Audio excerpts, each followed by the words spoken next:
আর যাচ্ছিলাম একটু পিসির বাড়ি অটো করে, আর বেশ ভালো লাগছিলো। অনেকদিন এদিকে আছি, আর গ্রামের দিকে গেলে কি ভালো লাগে। আর আমার পিসির বাড়ি যাওয়ারই রাস্তাটা দেখো, পুরো শুনশান, আর কি সুন্দর, খুব সুন্দর রাস্তা, ঢালাই রাস্তা, কিন্তু কি সুন্দর ফাঁকা।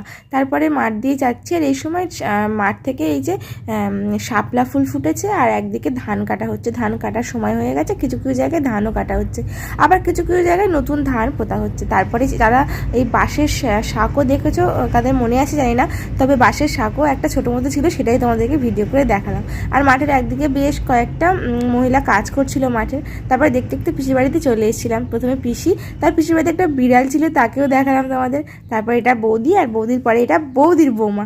তো অ্যাকচুয়ালি এদের সবে বিয়ে হয়েছে, ওই জন্যই যাওয়া। তারপরে ওখানে একটা গাছে কি সুন্দর ফুল ফুটেছিল, আমি এটা হচ্ছে কলমি শাক গাছ, তো সেই গাছের ফুল নিয়ে একটু ফটো ফটো তুলে তারপরে আবার সন্ধ্যাবেলা ঘুরে টুরে চলে এলাম। তো মিনি ব্লগটা কেমন লাগলো অবশ্যই জানিয়ে, সবাই খুব ভালো থেকে